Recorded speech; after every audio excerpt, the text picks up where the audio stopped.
개혁신당 대표 허은아.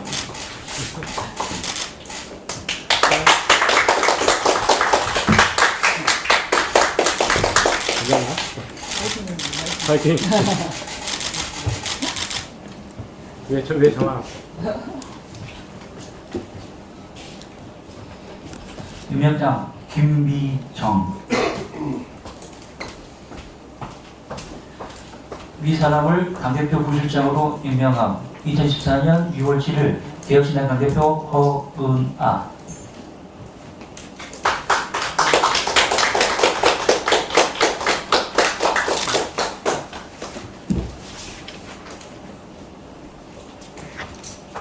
임명장 허용. 위 사람을 최지저로 임명함. 2014년 6월 7일 개혁신당 당대표 허은아.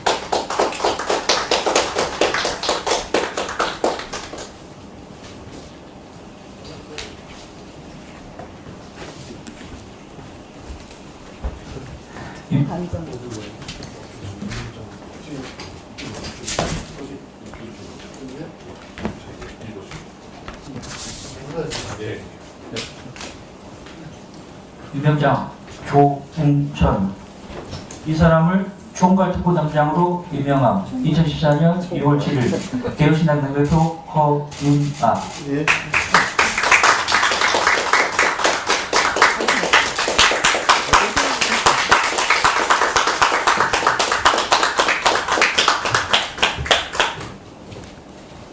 임명장 신민철. 이 사람을 소상공인의 위원장으로 임명함. 2024년 6월 7일 개혁신당 당대표 허은아.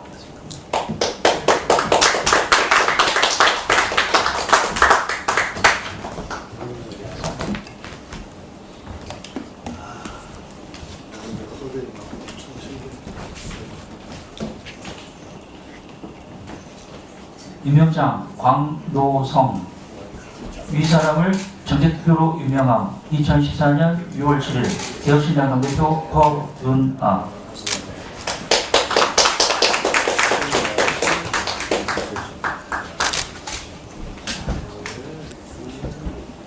임명장 최인철. 이 사람을 정부투표로 임명함. 2014년 6월 7일 개혁신당 당대표 허은아.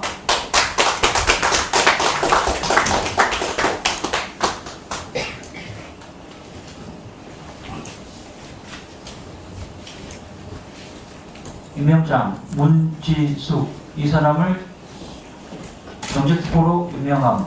2014년 6월 7일 개혁신당 당대표 허은아.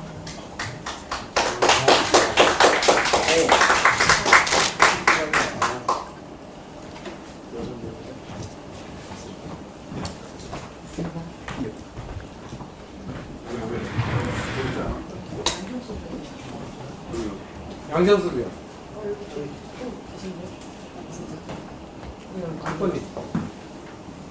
이게 준비가 돼 있네.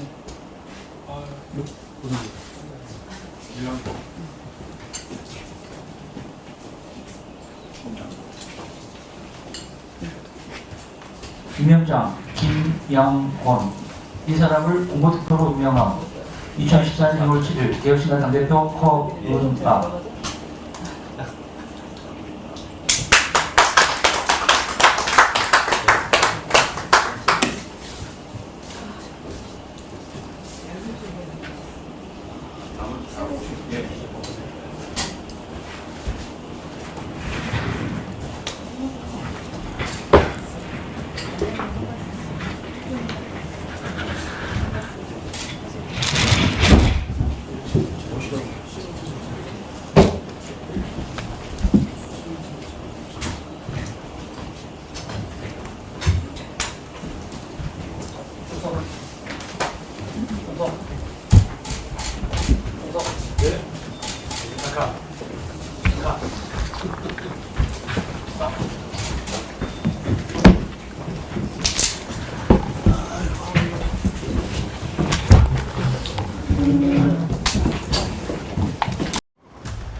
역사상 가장 설레는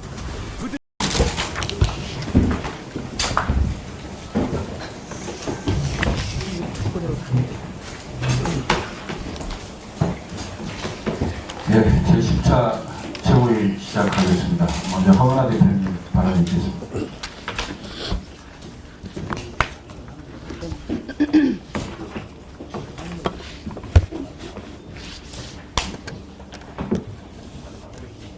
오늘은 37번째를 맞는 60 민주항쟁 기념일입니다.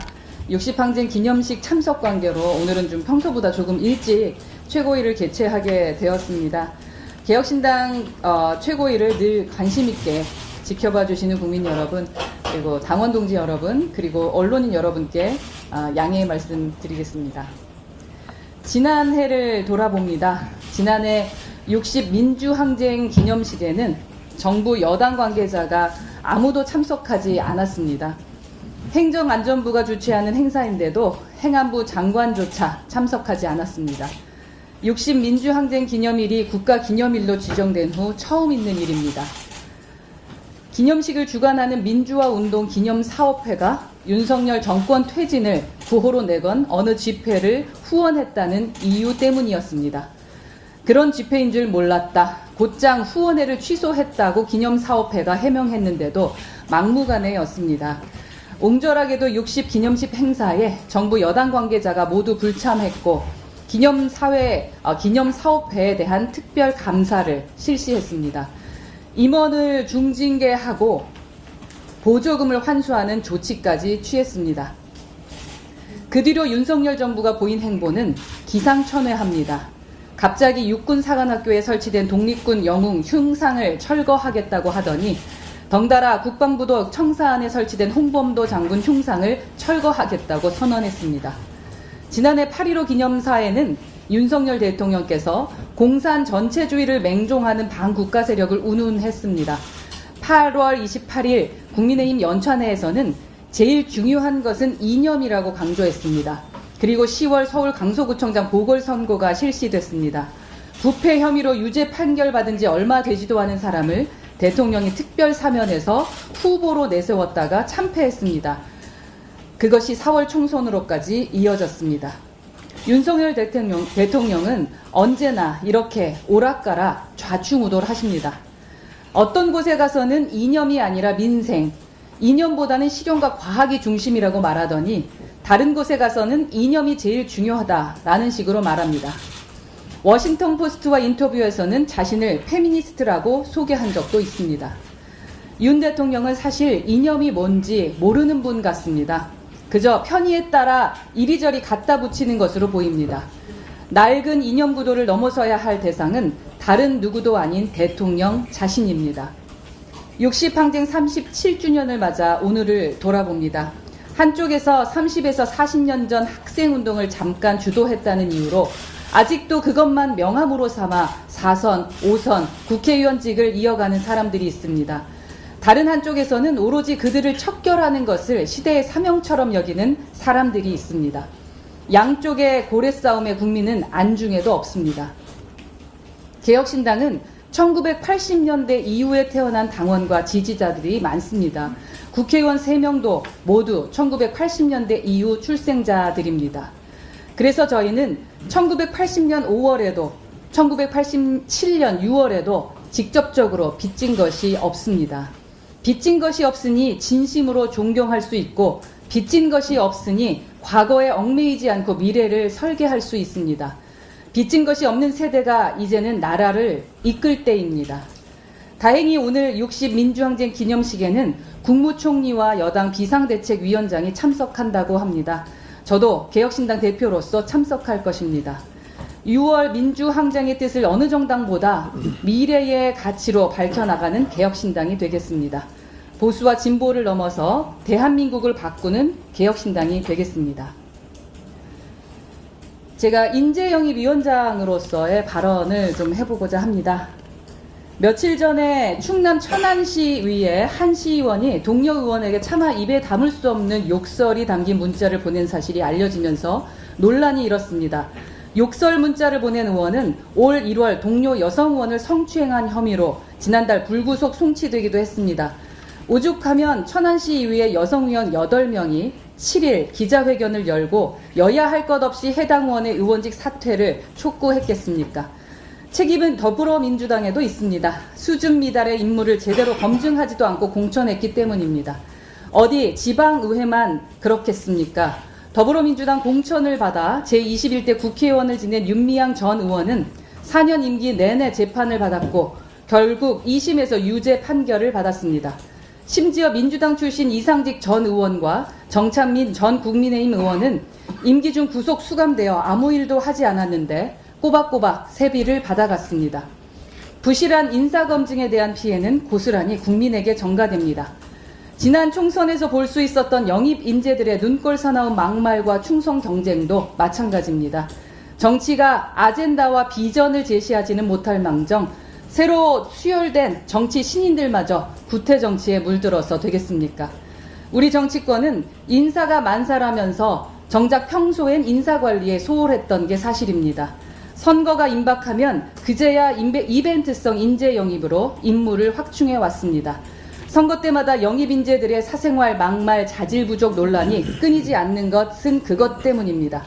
설익은 인재 영입 이벤트는 유권자들께 감동보다 실망만 안겨드려 왔습니다. 그런 점에서 저희 개혁신당은 정당개혁의 일환으로 인사실을 설치하겠습니다. 인사실은 공직 후보와 관련한 모든 인사 업무를 전담하는 기구로 현재 우리나라 정당에 없는 조직입니다. 인사실을 통해 지금부터 체계적으로 유능한 인재를 영입 관리하고 2026년 지방선거에서 훌륭한 후보자들을 유권자들께 선보이겠습니다. 인사실 기능은 크게 4가지입니다. 인재 영입, 관리, 육성, 추천입니다. 저희는 선거를 코앞에 두고 성급하게 인재 영입을 하지 않겠습니다. 지금부터 내외부적으로 인재를 모니터링하고 추천받아서 영입하겠습니다. 지금 합류한 인재들에게는 선거 직전 영입되는 인재들보다 공천 등의 절차에 있어서 인센티브를 부여하겠습니다. 일찍부터 도전하고 노력한 사람이 우대받는 정치 환경을 조성하겠습니다. 인사실 내부적으로 인재 DB도 구축할 예정입니다. 선거 때마다 후보자들의 과거 막말, 사생활 논란, 자질 논란 등 국민 눈살 찌푸리게 하지 않았습니까? 이런 문제들을 사전에 필터링할 의무가 정당에 있습니다. 선거 때 영입한 인재를 꿔다 놓은 보릿자루 마냥 방치하고 선거가 끝나면 토사구팽하는 정치권의 못된 관행도 바꾸겠습니다. 인사실은 영입한 인재들과 기존 구성원들의 역량 강화를 위한 노력도 게을리하지 않을 것입니다. 교육과 네트워킹을 지원하여 서로 본받고 성장할 수 있는 환경을 구축하겠습니다. 물론 정치학교도 추진할 것입니다. 정치에 관심 있다면 누구나 참여할 수 있는 창구를 마련하고 꿈이 있다면 도전할 수 있는 발판을 제공해 드리겠습니다. 인사실은 이렇게 관리된 인재를 공천관리위원회에 추천하는 역할도 하게 될 것입니다. 인사검증을 선거 앞두고 번갯불에 콩 구워 먹듯 할 게 아니라 지금부터 꾸준히 제대로 함으로써 국민께 기대와 희망을 안겨드리는 인재 등용을 하겠습니다. 다른 한편으로는 선거 전 반짝 화제가 되어 공천받는 폐단을 없애 나가겠습니다.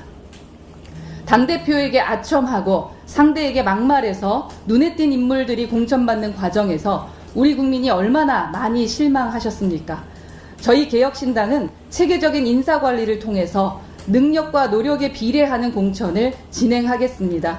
권력자에 줄 서지 않더라도 능력과 노력이 있다면 정치적으로 성공할 수 있는 정당 시스템을 구축하겠습니다. 저희 개혁신당은 어쩌다 지도부 눈에 띄어 영입되는 뜨내기들이 아니라 한국 사회에 대한 사명감으로 일찍부터 노력해온 준비된 인재들을 선보이는 정당이 되겠습니다. 인사실이 그런 분들을 모시고 배출하는데 핵심적인 역할을 할 거라고 기대합니다. 감사합니다. 다음은 천하람 원내대표 발언 있겠습니다. 예.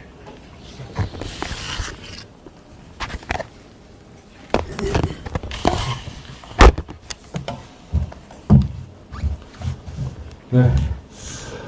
제22대 국회는 민주당을 위한 국회가 되어서는 안 됩니다. 지난 5일 존경하는 우원식 의장님의 말씀 중 한 구절을 읽어드리겠습니다. 저는 국회의장으로서 의원 여러분의 충분한 대화와 토론을 지원할 것입니다. 소수 의견이라고 소외되지 않을 것입니다. 우원식 의장님을 믿고 싶습니다.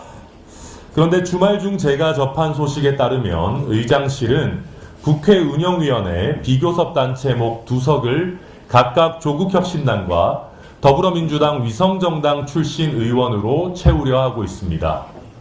3석의 개혁신당을 배제하고 1인 정당, 그것도 민주당 위성정당을 통해 당선된 의원을 운영위에 배정하겠다는 것입니다. 이것이 과연 그간의 관행과 국회 운영위원회의 취지에 맞는 처사입니까? 국회 운영위원회는 국회 운영을 관장하는 그야말로 미니 국회 같은 상임위입니다. 그렇기에 위원회의 구성이 본회의의 축소판이라고 할 정도로 그 어떤 상임위보다 균형 잡혀 있어야 합니다. 국회 운영위는 대의민주주의 원칙과 국회법 정신을 그 어느 상임위보다 철저하게 지켜내야 할 상임위라는 말입니다. 이런 기본적인 사항을 국회에서 16년 이상 지내신 의장님이 모르실 리 없다고 믿고 싶습니다. 운영위 비교섭단체의 몫은 의석수에 따라 배정되어야 합니다. 개혁신당을 배제하고 민주당 위성정당으로 당선된 1인 정당의 의원을 채운다는 것이 말이나 됩니까?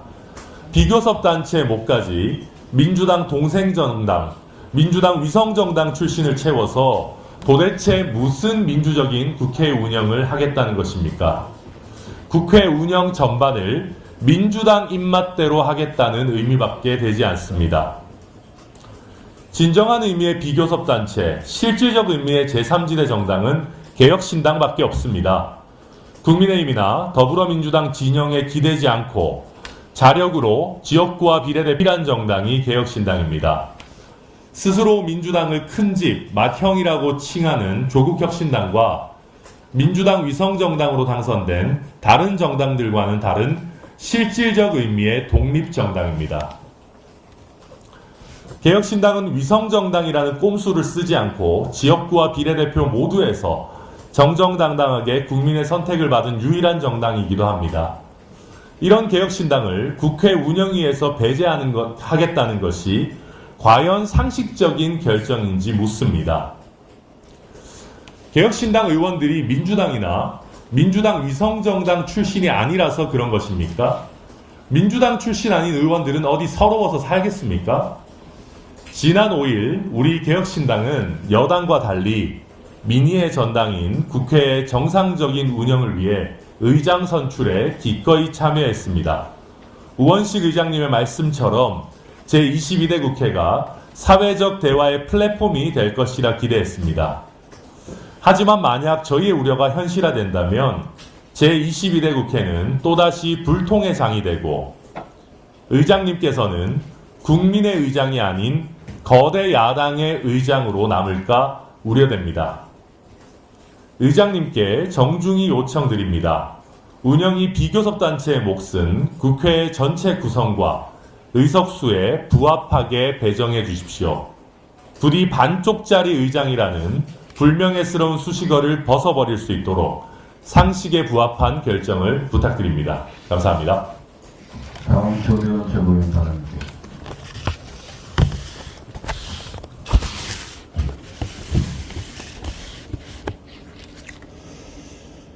용산과 윤핵관이 당심이 곧 민심이라며 당원 100% 투표 규정을 호기롭게 밀어붙였던 게 불과 작년 3월이었습니다. 말 잘 듣는 꼭두각시 당대표를 세워 임기 내내 독점적 권력을 누리려 온갖 추태를 부리던 모습에서 우리 국민들은 이성과 양심을 상실한 극단주의 정당의 집단 광기를 느껴야 했습니다. 100% 당원 투표로 당대표를 뽑는 이 나라 정당이 민주화 시대 이후 뭐가 있었나 찾아보니 과거에는 통진당이 있었고 현재는 정의당이 유일합니다. 하다 이제는 자신들이 빨갱이, 종북 주사파로 몰아세워왔던 좌파 소수 정당의 제도까지 부끄럼 없이 베끼나 싶어 기가 차지 않았던 기억이 지금도 생생합니다. 잃어버린 10년, 2000년대 초반 국민의힘의 전신인 한나라당 때 당원들 사이에서 가장 많이 회자되었던 말이 바로 잃어버린 10년이었습니다. 그리고 어떻게든 김대중 노무현 정권 10년을 끝내고 다시 정권을 찾아오기 위해 한나라당 사람들이 기존에 익숙했던 모든 기득권을 버리고 도입했던 게 바로 일반 국민 여론조사의 반영이었습니다. 당시에는 좌파들이나 하는 걸로 여겼던 오픈 프라이머리적 성격의 제도를 일부분이라도 도입하려는 시도 자체가 큰 충격이었고 당연히 수많은 내부 반발에 직면해야 했습니다. 하지만 대선 승리에 대한 갈망이 그 모든 반대를 눌렀고 결국 이 새로운 방식에 의한 당시 당내에서는 철저히 비주류였던 이명박 후보가 당원투표에서 많이 앞섰던 박근혜 후보를 여론조사에서 이겨 최종 결과를 뒤집는 파란을 일으켰습니다. 그렇게 뻔한 결과가 아닌 반전과 감동 있는 드라마를 완성시킴으로써 보수정당은 연이은 2번의 대통령 선거에서 국민의 압도적 선택을 받으며 거푸 승리를 가져올 수 있었습니다. 보수정당만 그랬던 것이 아니고 민주당 역시 자신들의 상황이 불리하고 급할수록 당원투표 비율은 줄이고 국민투표 비율을 높여서 위기를 돌파하려 했습니다. 최근 들어 갈수록 권리당원의 비중을 높여가는 민주당을 보면 최악 정당인 국민의힘 덕분에 매 선거마다 너무 쉽게 이기다 보니 오만과 독선의 비중도 덩달아 올라간다는 생각을 지울 길이 없습니다. 이제 총선에서 대피하고 대통령 탄핵과 조기 대선 얘기까지 나오며 코너에 몰릴 대로 몰린 집권여당 국민의힘이 살아남기 위해 변화를 모색하는 모습을 국민과 함께 지켜보고 있습니다. 하지만 여전히 지피지기가 되지 않는 모습에서 아직도 저 사람들은 갈 길이 참 멀구나라는 사실을 다시금 깨닫게 됩니다. 누구누구를 지도부에서 배제시키기 위한 정치공학적 지도체제 얘기가 나옵니다. 민심의 반영 비율을 20%로 하느니 30%로 하느니 하며 보여주기식 신용에 그치는 모습에서 국민은 기어코 저들에게서 국민의 힘이라는 가당치도 않은 이름을 떼어버려야겠다는 결심을 하게 됩니다. 차떼기로 불법 대선 자금을 받았다가 2004년 3월 24일 한나라당 간판을 떼어들고 허발판에 천막당사를 치며 국민께 목숨을 구걸했던 부끄러운 과거를 갖고 있는 게 바로 지금의 국민의힘이라는 정당입니다. 역사를 잊은 민족에게 미래가 없듯이 역사를 잊은 정당에도 미래는 없습니다. 지금 대한민국 국민 눈에는 국민의힘이란 정당은 더 큰 치욕과 응징을 당하며 곧 간판을 내리게 될 딱 망해가는 집안입니다. 이상입니다. 다음 전성준 최고위원 발언하겠습니다. 네, 존경하는 국민 여러분, 요즘 뉴스 보시기 어떻습니까? 너무 많은 정보와 빠른 속도로 인해 불편하고 답답한 일이 많으실 것입니다. 9.19 9.4 합의 파기에 이어 최근에는 확성기 방송을 실시하기까지 했습니다. 그러나 여기서 의문이 듭니다. 왜 정부와 통일부는 대북전단 추가 살포를 예정한 탈북민 단체를 제재하지 않았을까요? 정부는 대북전단 살포 탈북 단체와 상황을 공유한다고 하면서도 자제 요청을 위한 만남은 아니라고 했습니다. 심지어 정부는 자제 요청이 적절하지 않다고 이야기했습니다. 정말 우리 국민을 생각하는 정부 맞습니까? 북한의 GPS 교란과 오물풍선 살포는 잘못된 일이 맞습니다. 그러나 소강 상태에서 탈북단체가 다시 북한으로 오물풍선을 보내고 이를 정부가 방치하고 그 결과로 북한에서 다시 오물풍선을 살포했습니다. 국민 여러분께서 현 상황을 두려워하게 만드는 것 같습니다. 불안한 남북관계는 한국 경제와 민생에 하등 도움이 되지 않습니다. 윤석열 대통령은 오늘부터 K-실크로드를 위해 중앙아시아 3개국을 순방한다고 하십니다. 하지만 남북 정세가 안정되어야 K-실크로드가 가능하지 않겠습니까? 의사협회는 18일 총파업에 들어가기로 했고 최상병 관련 진실게임은 계속 진행 중이고 또한 액트지오와는 20곡에는 이제 시작됐습니다. 산자부는 액트지오 대상 5개월간 검증 내용을 국민께 설명하십시오. 윤석열 대통령은 대한민국의 산적한 현안에서 벗어나기 위해 해외로 탈주하는 것을 멈추십시오. 게임에서 탈주하는 사람을 우리는 트롤이라 부릅니다. 이상입니다. 다음 이규영 정책위의장님 발언하겠습니다. 이주영입니다. 한 번 속으면 속인 놈이 나쁜 놈이지만 2번 속으면 속은 놈이 바보입니다. 3번, 4번 속으면 그 사람의 판단력을 의심해야 마땅합니다. 정부는 지난 3개월 동안 전공의들의 공백을 메우겠다며 무려 1조 있었습니다. 제가 소아응급센터에 있을 때 소아 전문 응급센터 하나당 연간 6억도 많다며 체불하고 삭감하고 모멸감을 안기며 의료진들을 내쫓았던 정부입니다. 3개월간 1조, 1년이면 4조입니다. 10년이면 40조가 필요하겠습니다.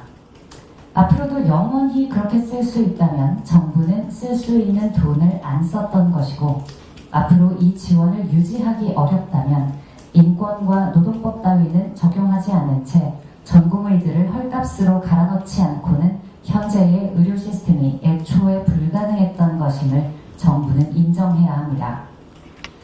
정부는 또 전공의 수련 환경을 즉시 개선해 의료개혁 특위 논의를 거쳐 전공의 연속근무와 주당 근무시간 단축 방안을 내년 상반기까지 마련하겠다고 했습니다. 정부가 말하는 의료개혁 특위가 그 바이오 업체들 줄줄이 들어와 있고 의학 교육 받은 사람은 10분의 1도 안 되는 그 대통령 직속 의료개혁 특위를 말하는 거라면 정부는 대학의 고등교육, 의학을 비롯한 모든 분야의 전문 교육을 도대체 뭐라고 생각하는지 반문하지 않을 수 없습니다. 8월까지 의과대학별 교수 정원을 가배정하고 내년 학사 일정에 맞춰 신규 교수 채용을 완료하겠다고 합니다. 준비되지 않은 사람들이 2개월이면 의대 교수가 될 자격이 갑자기 갖추어지고 내년 학사 일정에 맞춰 채용만 완료되면 즉시 의대 수업이 가능해진다고 생각하시는 겁니까? 저는 소아응급을 10년 했지만 정식 교수 자리로 신청조차 하지 않았습니다. 왜냐하면 저는 진료교수로서는 자격을 갖춘 전문 의사였지만 진료를 넘어 학생 교육, 의학 연구까지 모두 가능한 역량이 되지는 않는다고 스스로 생각했기 때문입니다. 의대 교육 선진화 방안은 충분한 의견 수렴을 거쳐 9월에 확정하겠다고 하는데 그거 안 하셔도 됩니다. 이미 우리나라 의과대학은 전 세계가 인정하는 세계의학교육연구원 인증 의과대학이며 우리나라의 임상의학은 세계 최고 수준입니다. 해외 학회에만 나가보아도 대한민국은 이미 세계의학의 선도국 중 하나입니다. 거기에 불을 질러놓고 뭘 다시 선진화하겠다는 건지 알 수가 없습니다. 진짜 기가 막힌 거짓말은 여기서부터입니다. 정부는 필수 의료가 충분한 보상을 받을 수 있도록 수가 체계를 개편하겠다고 했습니다. 첫 단계로 필수 의료 분야에 향후 5년간 건강보험 재정 10조 원 이상을 투자하겠다고 합니다. 다시 말씀드립니다. 이게 바로 가능하다면 제가 여기가 아니라 소아응급실에 있던 그때는 왜 안 했습니까? 모든 것이 붕괴하고 있다고 의료계가 비명을 지른 지가 이미 5년이 넘었습니다. 이 재정의 투입이 가능하다면 정부는 의료가 붕괴할 때까지 무책임하게 수수방관하며 의료진과 병원에 한국 의료에 대한 책임을 떠넘기는 것이고 가능하지 않다면 또 한 번의 사기입니다. 그리고 올해 필수의료의 수가는 정부가 공개를 거부한 모종의 협상 과정을 통해 의원급 1.9%, 병원급 1.6% 인상으로 마무리되었습니다. 수가가 가장 많이 오른 것은 10%가 오른 조산원, 그 다음으로 많이 오른 곳은 3.6%가 오른 한방입니다. 대한민국 정부가 살리겠다고 하는 필수 의료란 우리의 생각과는 조금 다른 것 같습니다. 제일 문제는 이겁니다. 필수 의료에 헌신하면서 형사처벌의 위험을 무릅써야 하는 의사들의 입장을 배려하겠다며 의료사고 처리 특례법 제정안을 마련했고 올해 안에 국회를 통과할 수 있도록 하겠다고 합니다. 이 얘기 21대 국회에서도 똑같이 나왔던 얘기입니다. 이해한다, 진행하겠다, 노력하겠다. 제가 들은 말만 도대체 몇 명에게 몇 번인지 모르겠습니다. 심지어 양당에서 비슷한 법안까지 이미 다 올라갔습니다. 그러나 아무것도 달라지지 않았습니다. 그리고 어제 또 하나의 판결이 의료계를 뒤흔듭니다. 80대 파킨슨 환자 맥페란 사건. 80대 구토쇠약 환자에게 수액과 맥페란을 처방했고 일시적으로 전신쇠약과 발음장애 증상의 악화가 나타났다고 합니다. 판사는 그 진료의 내용을 상해로 규정하면서 금고 10월에 집행유예 2년을 선고하였습니다. 모든 약에는 작용과 부작용이 있습니다. 제가 진료하던 소아의 경우 약전을 통째로 뒤져봐도 만 2세 미만에서 안정성이 입증되었다는 약은 5손가락을 넘지 않을 겁니다. 그러나 씁니다. 부작용보다 작용의 이득이 더 크리라는 전문가적 판단 없이 문헌상 100% 안전한 약만 쓰겠다면 세상에 쓸 수 있는 약은 아무것도 없을 겁니다. 다른 방법이 있지 않겠느냐 하실 수 있어서 설명을 드리자면 우리나라에서 구토에 쓸 수 있는 허가받은 약은 메페란 단 하나였습니다. 소아와 고령에서 위험이 있을 수 있지만 다른 쓸 수 있는 약이 사실상 없기 때문에 이득이 더 크리라는 예상하에 씁니다. 다른 약도 있기는 합니다. 온단 세트로는 구토에 효과적이고 부작용도 적습니다. 응급의학 교과서에도 초기 선택지로 명시되어 있습니다. 그런데 대한민국에서는 항암 치료 중이 아닌 이상 구토하는 환자에게 온단 세트론을 쓰면 그렇게 쓴 의사가 과잉 진료를 한 나쁜 놈이 됩니다. 대한민국 환자들은 과잉 진료를 하는 의사들에게 피해를 보고 있는 것이 아니라 적정 진료를 공개되지도 않은 심평원 고시에 맞춰 못 쓰게 만드는 정부로부터 피해를 보고 있는 중임을 아셔야 합니다. 약을 썼다가 부작용이 생기면 상해죄로 형사처벌, 약을 쓰지 않으면 소극적 치료로 치료 시기를 놓쳤다며 또 책임을 묻고 전 세계가 인정할지라도 대한민국 심사평가원이 인정 못하겠다는 약을 쓰면 과잉 진료라는 비난에 진료비 삭감과 약값의 5배수 환수가 날아옵니다. 현장에서 환자를 보는 의사들에게 뭘 더 어쩌라는 건지 정부는 대답을 좀 해보시기 바랍니다. 이런 상황을 다 알고도 정부의 반복되는 공수표를 믿는다면 여러분은 오히려 그 의사들의 판단력을 의심하셔야 합니다. 정부에게 말합니다. 의료진들에게 이거 해주겠다 저거 해주겠다 하지 마십시오.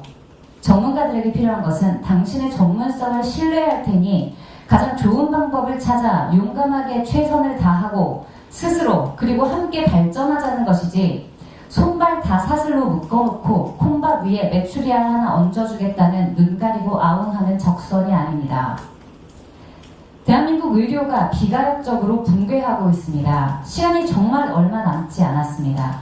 진정 국민 건강을 위한다면 정부는 필수 의료 패키지, 아니 의료 망국 패키지를 즉시 멈추시기 바랍니다. 이상입니다.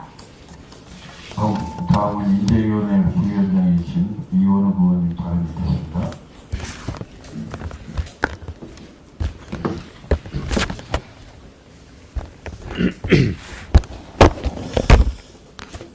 네, 오늘 허은하 대표님으로부터 인재위원회 부위원장에 임명을 받았는데요.